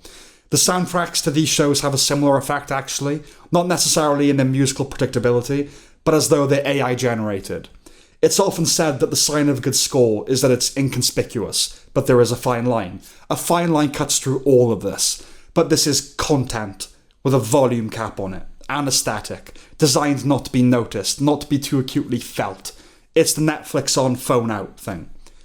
I recently listened to Lionel Shriver talking about Keir Starmer, how she finds it fascinating that how so many Britons can get so irate over, in her words, an absence. So I refuse to be eternally incensed over this, but I also refuse to be narcotized. I am to an extent resigned to the state of media, to a greater extent resolved to provide an alternative if I am permitted. Yes. Down the line. Anyway, back to the beauty specifically. Okay. It's less egregious than All's Fair, but there's some ear-scraping dialogue. Your dick is my Provigil, I think was one that... Right. It says so much that Rebecca Hall is the before. Yeah. This is the thing. Like, I've already kind of said that, like, we clearly see... the people that are beautiful are just the people that Ryan Murphy finds hot. Yeah. And yeah, there is some crossover with occasionally someone will transform and you're like, yeah, okay. I can see that being the quote-unquote objectively prettiest version of that person. Yes. And the girl Rebecca Hall turns into is very attractive. She is very attractive. And in my opinion, more attractive. Yeah. But... the point being that Rebecca Hall could also be... Yeah, absolutely. You could cast her as the after. You could cast her as the after. And it does feel like in her opening scene where she's in bed with Evan Peters, or when they've just had sex in the hotel, they're having to, like, contrive things about her that aren't beautiful. Right. She's like, I just had my tits done and they're not equal. And it shows how rarefied the air is, I think, because a normal person version of this, because we all kind of agreed that we basically have a standard of beauty. Yeah. It'd be a fat, hairy-faced, unattractive woman that turns into Rebecca Hall. But in the Ryan Murphy world, Rebecca Hall is the starting point. Yes. So it just shows like a rarefied, like it's like a supermodel world. Do you know what I mean? Yeah. Gay. It's gay. Yeah. It's Ryan Murphy gay. Yes. Yeah. You've also got Ashton Kutcher, who's the after. Right. Who is not an unattractive man. No. But he's also not... You could get a hotter version of Ashton Kutcher. Absolutely. Yeah. It's just like, it just so happens that he's the actor that we need to, to do that. There also seems to be some inconsistencies about how the beauty works, which the show does eventually address towards its end points. But for me, that was way too late. Well, also, this is season 1. I know this is season 1, and I absolutely won't be returning for another season. I don't know about you. But yeah, like there's a moment, I think at the beginning of the 6th episode, where Ashton Kutcher is railing a stewardess on his private jet. Yeah. And he learns after doing so that the virus can be transmitted sexually. Yes. So he realizes, I've just infected the stewardess. So she's going to benefit from the product, even though I haven't sanctioned that. Right. Thus she needs to be murdered on the tarmac. Right. The stewardess is an objectively, at least I don't know about you, an objectively beautiful woman. I remember you thinking so, yeah. Yeah, a woman that is clearly in her prime. Yeah. Now, from where I'm sitting, not just as a viewer, but as a writer, one of the first questions that I'm asking in that writer's room is, well, what happens when a beautiful person takes the beauty? Right. This was the show's opportunity to show us. Yes. And they just kill her. Yeah, well, you can't be ugly in a Ryan Murphy show unless you're trans. Right. You know what I mean? And that's only so you can turn into the beautiful version that everyone knows you really are. Yeah, okay. I know we're coming almost to it. there. Almost we're there. almost there. But yeah, there's like at the end of the show, towards the end of the show, Evan Peters is infected with the beauty by having sex with the now attractive version, quote unquote, of Rebecca Hall. Yes. And he's turned into a child. Yes. And they make a thing about like, oh, I guess we don't really know what the beauty does or how it functions. It's like, well, this is coming way too late. Yeah. So like, how like I needed to know the rules starting off. And I know this, like, I guess objectively the idea is that the beauty is unpredictable. Yeah. But don't wait until like episode 9. Yeah, but also Evan Peters is a Ryan Murphy regular, so you can't get rid of him for a more attractive version, because then, you want to keep Evan Peters You can't around. imply that there's a more attractive version of Evan Peters out there that Ryan Murphy isn't using all the time. Right. And also just the idea of, like, because, they say the reason that he gets infected with the beauty is because they're trying to infiltrate Ashton Kutcher's stronghold or whatever to kill him. And Evan Peters is like, well, he knows what you all look like. If I get infected with the beauty, I turn into a new person. He's not going to know it's me. And then obviously that fails because he turns into a child. But rather than be injected with the beauty, he's like, no. I'm going to have sex with Rebecca Hall to get it. I mean, can you blame him? I know. Like, I get it. Oh, no, I have to do it this way. Yeah. But it did feel like, I don't know. That's actually quite in poor taste, I think.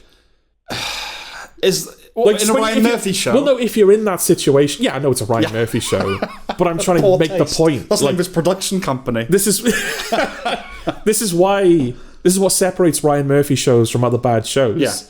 Someone thought, at least the implication is that someone thought him having sex with someone to get infected with the virus was like a powerful dramatic beat. Yeah, even if it's not a misstep. Even if it's not literal, there's just a general moral rapiness about his stuff. Yeah.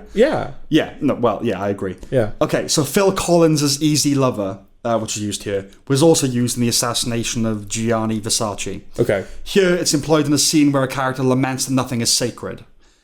Can Murphy accommodate irony? Do you think that's in his system? I don't think it's possible. Because while it's a song I can't help but like, I'm not claiming that its use alone is sacrilege. It's it's Easy Lover. Yeah. I mean that I remember it in Versace, and that's a mini-series I watched once 8 years ago, and for which I had no particular love. It obviously made some impression, so to fling it into this too seemed wrong. Yeah. It also makes you think that Murphy sees no distinction between camp nonsense and true crime, but we knew that anyway, right? Yes. Jeremy Pope did my head in. Anthony Ramos did my head in. I'm sick of the loquacious hitman trope. There's a scene where they just have him singing Christopher Cross's Sailing for way longer than is acceptable. Yeah. It leads into a not terrible point. There's one of the few moments in the show I was like, oh, okay. They talk about Christopher Cross was like this artist who, he released this album and it sold really well and it was massive and all these Grammys, and then he turned up on, he's an ugly guy and his career just went away after that, you know? Okay. An FBI agent named Cooper is an insult to the memory of David Lynch. Oh, it's worse than that. There's a moment where, obviously, like people in the know are going to think of Twin Peaks straight away. But there's a moment, I think one of the episodes begins in Venice. Right. The FBI agents are in Venice. And the music that they play, the opening motif, I was like, that's from Assassin's Creed 2, which also takes place in Venice. That's bizarre. And I was expecting you to say like, "Oh, Don't Look Now" or something like a film sound. Yeah, Assassin's Creed 2. Assassin's Creed 2. I don't like that. It's not the same music, but the opening motif, it's basically the same. Okay. Like, it ends up going in a different direction, but I was like, nah, I caught you, Ryan Murphy. Right, You can't play Ezio's Family is the name of the piece. It's kind of I would know that if I didn't pick up on it, but like, no, not allowed. Not while they're in acceptable. Venice as well, of all fucking places. Yeah, the stuff with Ashton Kutcher and Isabella Rossellini, though self-consciously ridiculous, is ridiculous. The former has some fun and acquits himself admirably enough, dance number notwithstanding. Yeah, there's a dance number. Yeah. Why not? Rossellini is awkward. She can't quite seem to wrap her mouth around the dialogue, but I don't blame her. Right, the trans character. I'll even say she, alright? Okay. One is libertarian, about a sane adult choosing to undergo surgeries to transition. Whether you want to put otherwise before sane is your prerogative. One bears the individual no ill will and hopes they're part of the very small percentage that would benefit from such intervention. But when she says, on behalf of all women, I apologise, and I'll add, at this point, it's really a middle-aged gay dude with a hair bun. Yeah. And lipstick. That's goading rage bait, right? On the writer's part. Well, right? we've said this about Ryan Murphy before, right? Is that it does, certainly with All's Fair, it felt like he was trying to elicit a reaction. Yes. Yeah, and troll the right wingers. Yeah. As for the character, I guess we either accept trans women as women or we don't. And on a colloquial level, case to case, whatever. But it does seem that there are lines, and that's one of them. You haven't earned that yet, saying that, You might never, and I don't care if that's offensive, but by the character's own admission, nobody looks at her as a woman yet. You want people to see you as a woman socially? Okay. Glamour Woman of the Year? No. This is the rolling thing in a nutshell. And you knew it was coming, of course. The beauty turns her into a woman. Yeah. No. Yes, there's some estrogen in her body because she's undergoing transition. But she has a cock and balls, bro. It's on a chromosome level. On a chromosomal level. Yeah. Well, there'll never be anything else on a chromosomal level. Yeah. But it's a virus that interacts with your DNA. It's not a fucking magic lamp. But this is the thing, is I was saying that like towards the end of the show, they seem to start implying that the beauty is unpredictable. Yeah. Because it turns Evan Peters into a child, and then once it becomes mainstream... Yeah, but that's not part of that. That's kind of affirming that what you are in your head, you physically become. And then when it becomes global, that woman, or the girl that episode 10 focuses on, she becomes like the substance monster at the end of the substance when she has sex with someone because it's morphing or whatever. I wonder if there was a cunning decision to put all that stuff after the trans person story. Right. Because if you have all that stuff before, then it leaves open an ambiguity as to, does the virus actually recognise her as a woman? Right. Or is it being unpredictable still? Right. Yeah. No, fair point. Yeah. Yeah, and naturally or unnaturally, the ideal version of her is played by a trans person. Yes. Pedro Pascal's sister. Sister, in fact. Okay. Sister. Lux. Hey, those inverted commas are supposed to be going around Wuthering Heights. They're no place here. All right. Remember with the Burbs, I said that the use of the word microaggressive felt like a throwback to 2017? Yeah. This did too, like, the trans thing. Oh, right. I'm not saying there aren't trans people, but like, do you know what I mean? It's like, we're doing that again, are we? Yeah. Okay. Which does go nowhere. I don't know if she's... No, it goes nowhere. It's one of those episode ideas. Yeah, I don't know whether it's supposed to be something they'll revisit in the second season. We'll never know. We'll never know. But you'll never know. The guy that is her friend that takes the beauty and turns into a beautiful man. Yeah. Not only is he killed at the end of that episode, it's a murder we actually saw in the first episode. Right. That they loop back to. Okay, yeah. To the illusion of Stuart Lee. We're always going back to the Stuart illusion Lee. of structure. The illusion of structure. But we never see the trans person. No, outliving their best. Yeah. Yeah, sure, life, yeah. Yeah. And it's not even as if, we finally understand why his death would galvanise this character to then expose the beauty as the threat that... No, we literally never see that character again. No. Not yet. Yeah, sure. Yeah, okay. yeah. But for now, for what we have, it's a dead As far as we are concerned, that's it.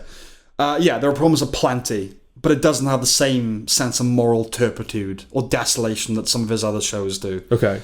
In toto, it's just really not very good. Nothing to write home or death threats about.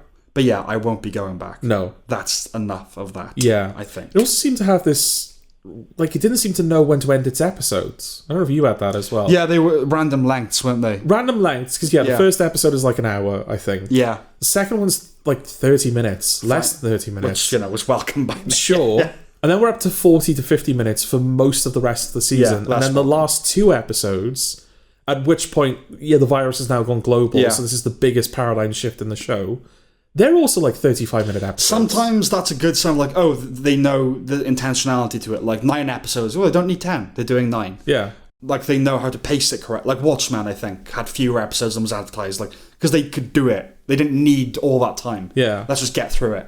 But not with this. It doesn't feel like, because they really knew what they were doing and they were pacing it correctly. No. There were a couple of times where the episode would end, the credits would come up, and I'd be like, oh, all right, okay. Yeah, no, you're right. Yeah, I remember. Yeah, you're right. I remember that feeling. Yeah. Like, okay. Like characters just walking out of a room, not like saying or doing anything particularly like important.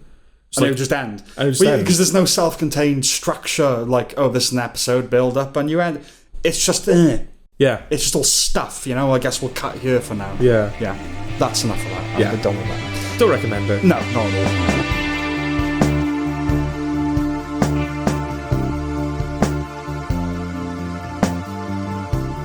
all. A moment like this, some people wait a lifetime for that one special kiss.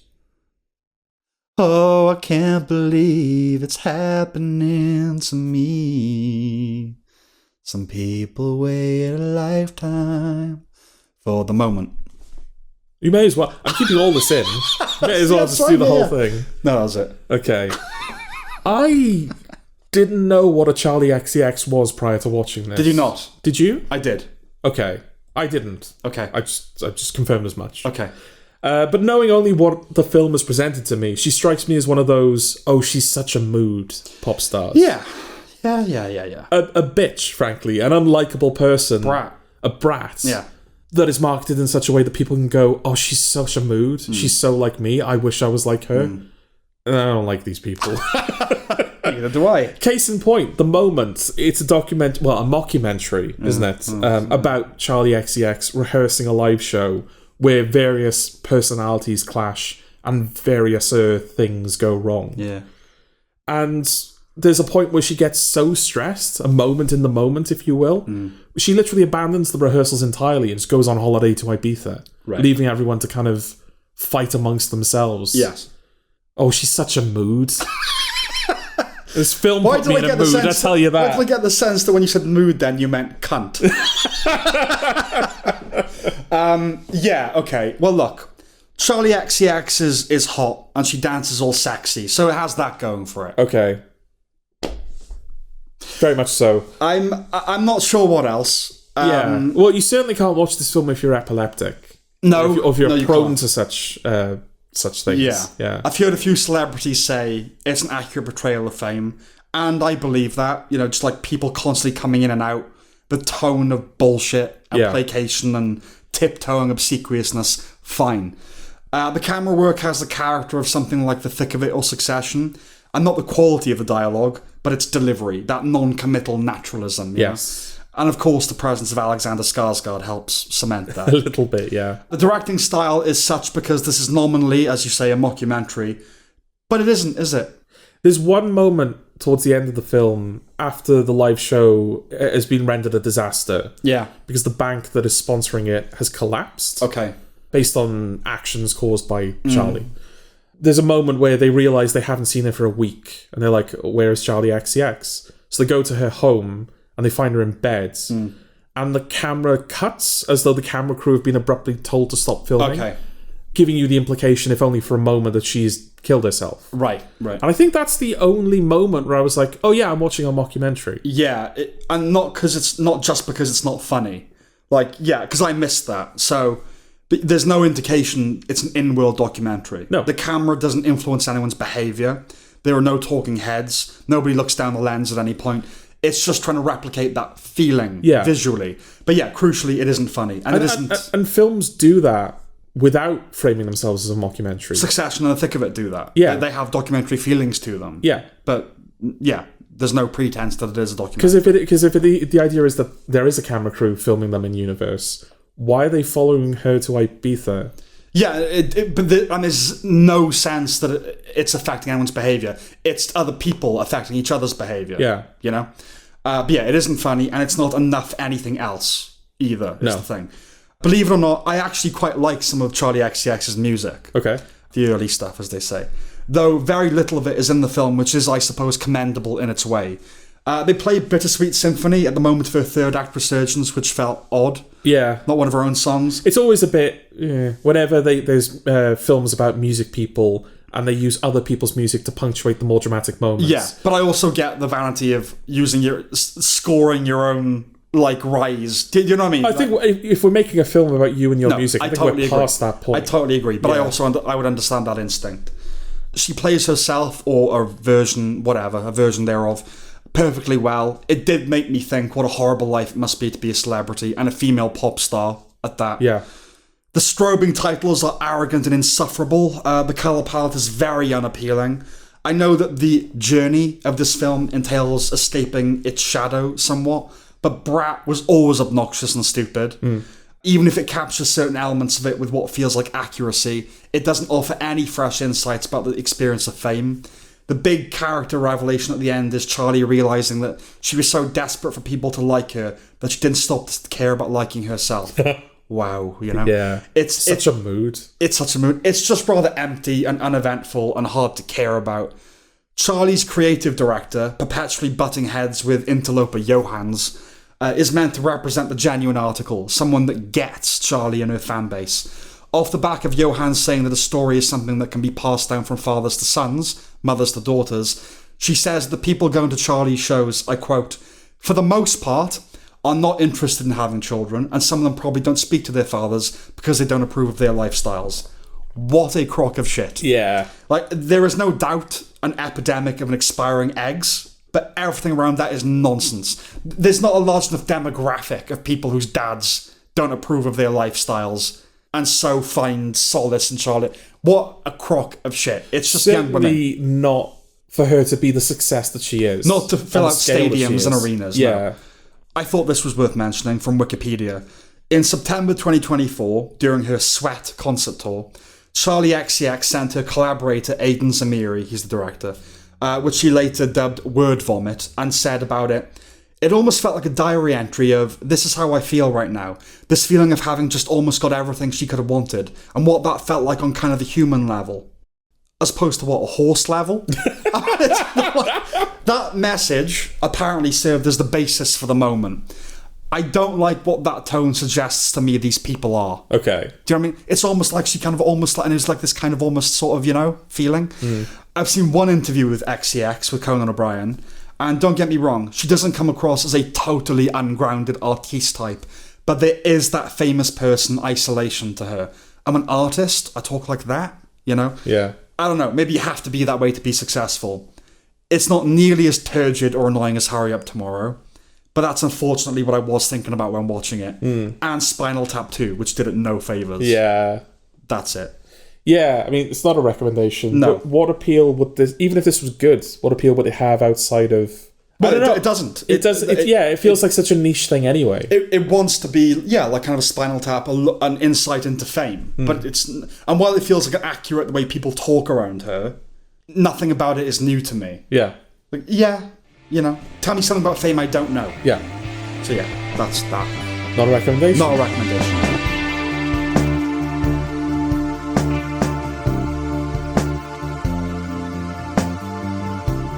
Crime 101. Yes, Crime 101. An early contender for most apt title of the year. Yeah.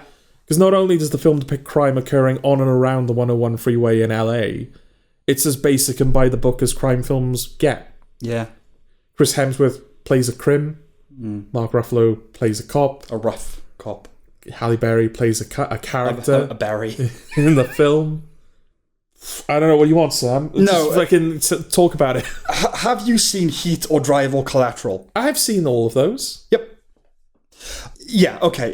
It's rife with LA noir cliches. The mandatory shots of the Ferris wheel on Santa Monica Pier, the nocturnal cityscape, diners, the shabby detective, the thief that doesn't kill.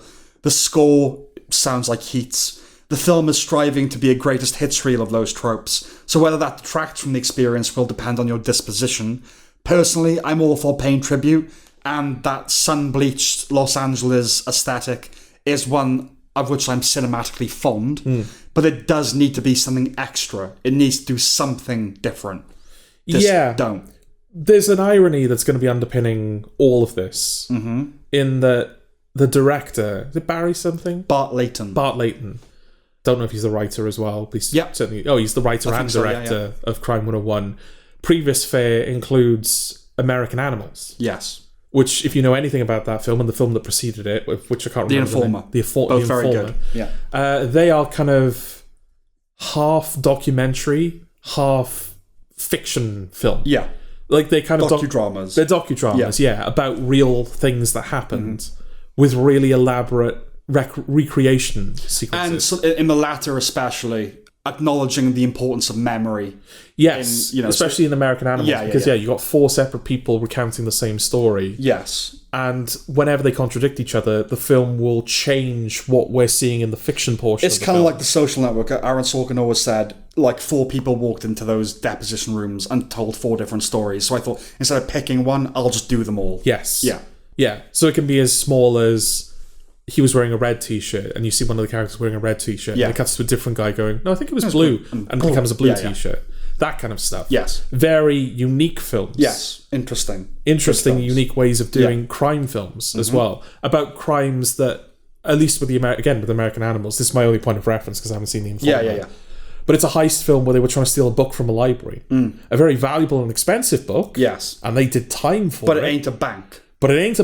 Yeah. But it's still a traditional heist film, told in a very untraditional way.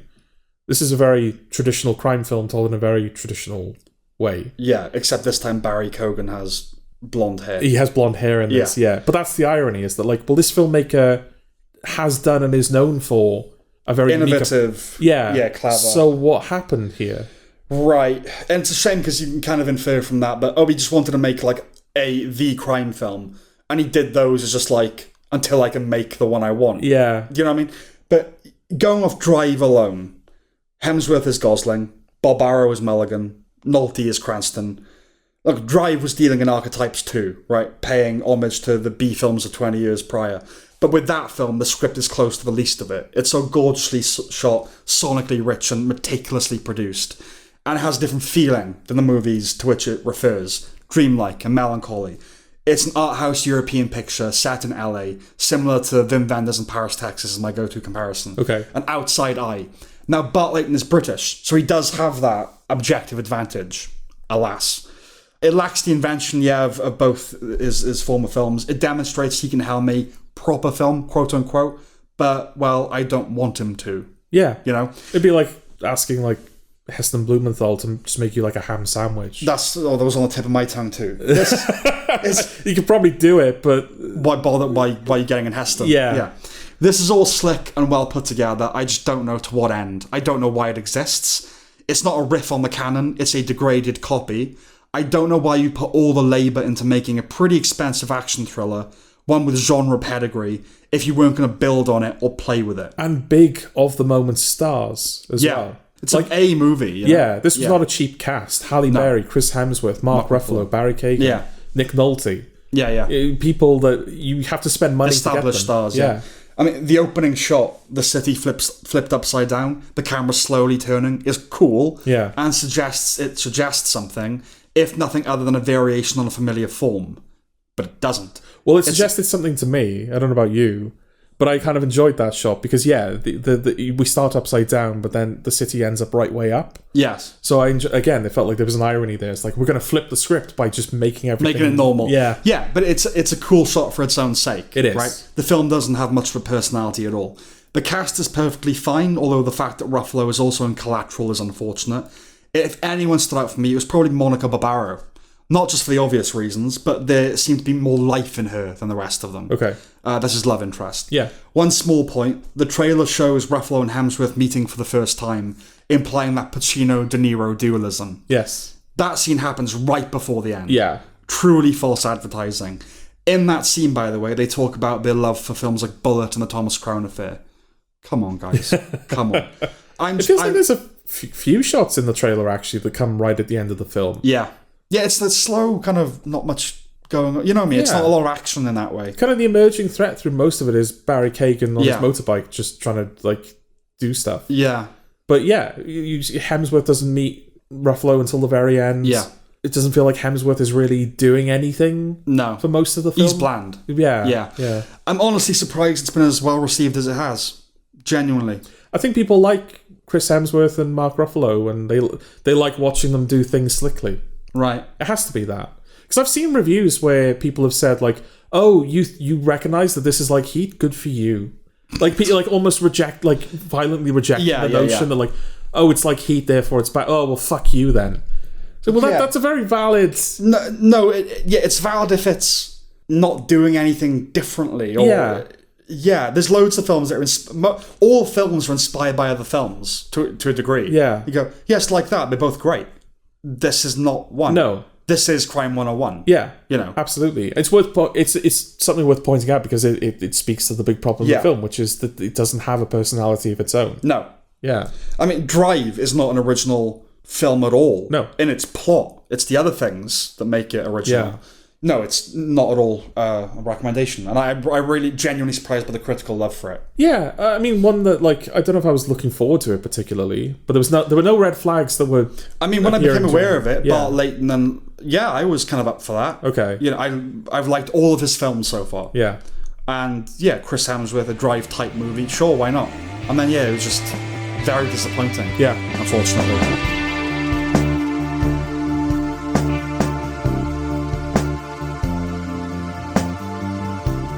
Wuthering Heights. When we were in school, Sam, we had to read Wuthering Heights, didn't we? Supposedly, yeah. Well, yeah. Some of us did. Yeah, it was on the exam. We had to write an essay yeah. during the exam. I didn't read Wuthering Heights. No.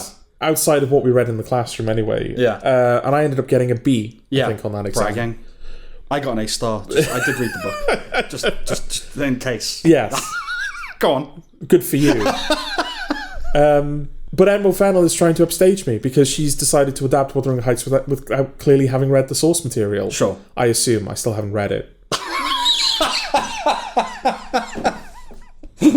Alright. So set in the world of ye olden times, Kathy's father brings home a young boy named Heathcliff. Yeah. Shall I leave you to you? No, you crack on. Okay. I found that funny. Yeah. Who is soon to put to work as the family servant, or, you know, because they got, they have money, not much, but I think they do have money. Decent. They have land at the very least. Yeah. Kathy takes a liking to Heathcliff at a young age, a liking which takes on a whole new dimension when she grows up to be Margot Robbie and he grows up to be Jacob Elordi. Will they? Won't they? Apparently we needed 2.25 hours to answer that question. I did it in 1,000 words, Emerald Fennell, and I was faking it the entire time. Okay. Well, okay.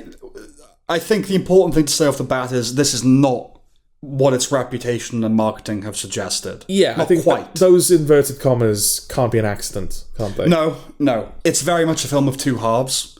The first half is what you've heard. It announces itself with what sounds like a climax, but turns out to be a bloke being hanged, and then clearly experiencing some pleasure at the sight. Yeah. The spectacle turning everyone on. They just start fucking in the street, basically. Yeah. It's trash. And this remains consistent for that first half. Double entendres, trick photography making something look like masturbation. What it most reminded me of was the opening credits for Dexter, but with a world of sex instead of the world as flesh. Yes. Either way, bodily, obviously. Yeah. Smashed eggs, fluids, squidgy sounds, carnal. Snail on a window. Yeah, close up slime. of dough being kneaded. Yeah, the slime on the window. Yeah. It quickly grows ridiculous. Like, we get it. Yeah. They're horny. And I think that excess is the point. It's wry excess.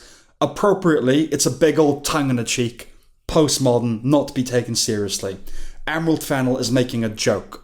Wuthering Heights as softcore pornography, hee. Okay. The quotation marks around the title, are actually meaningful. When Kathy rejects Heathcliff's advances, it's followed by a Charlie XCX song. This isn't sincere. No. Right?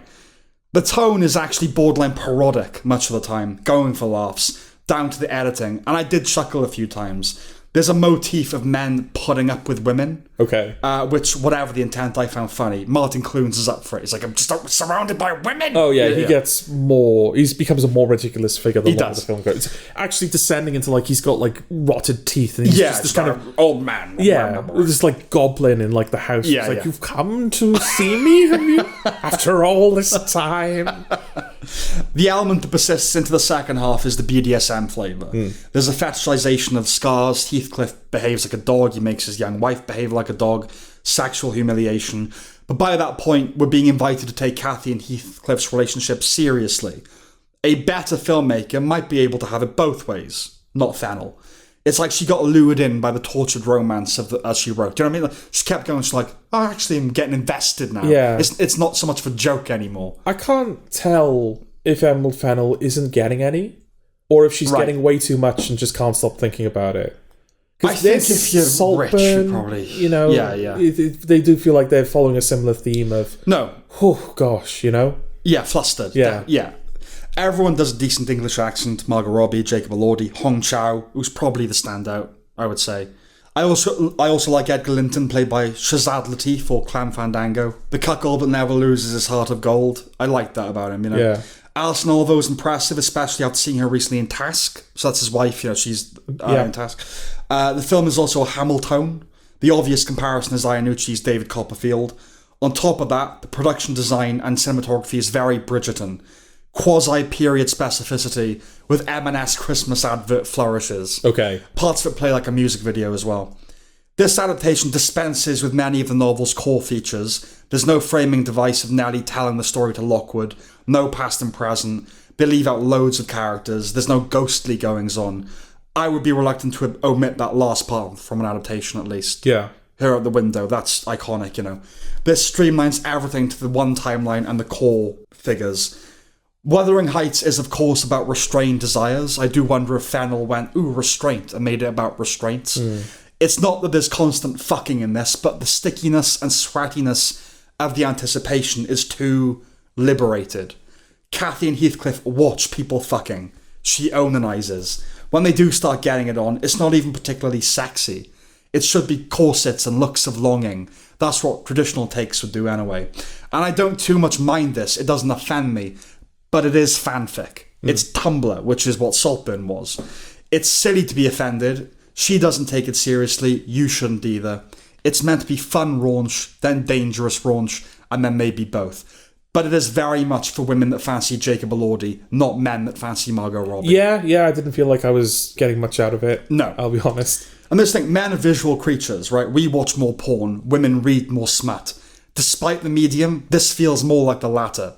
It felt more like reading smut than watching sexy goings-on. Yeah, you know?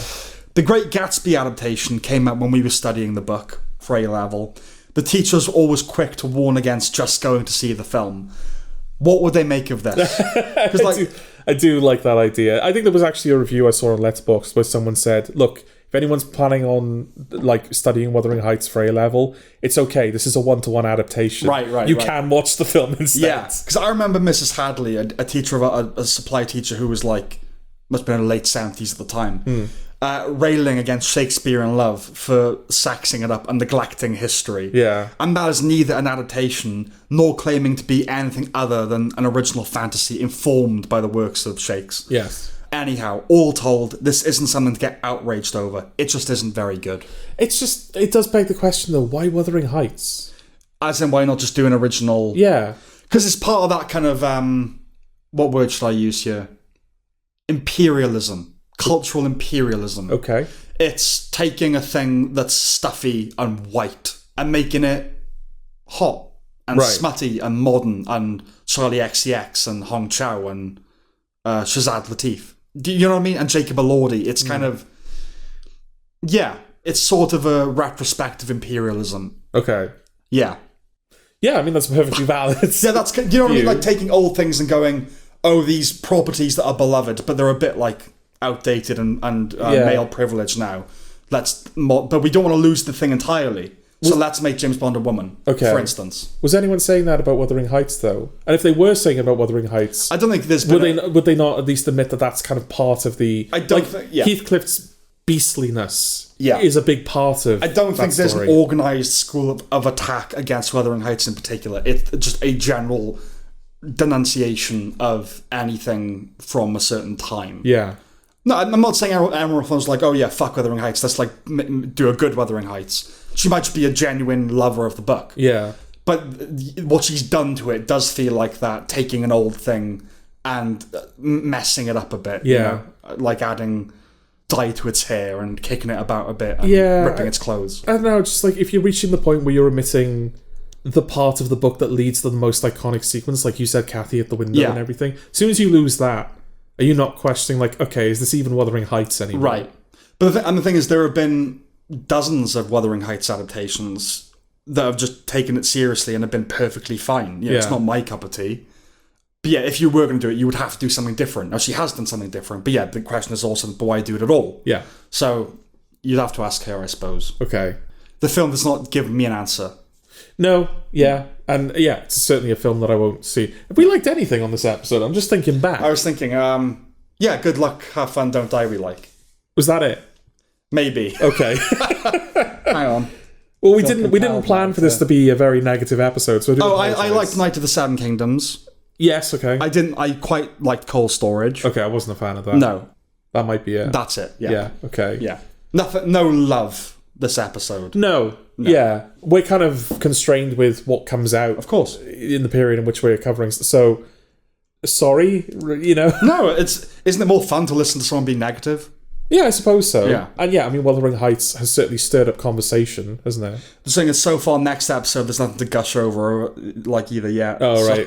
That might be a similar Okay. deal, but... maybe we're just in that period of the year. You get that every Maybe. now and again. You get like a stretch of like, I guess there isn't really anything. Yeah. But yeah, culturally, it stirred up a lot of conversation.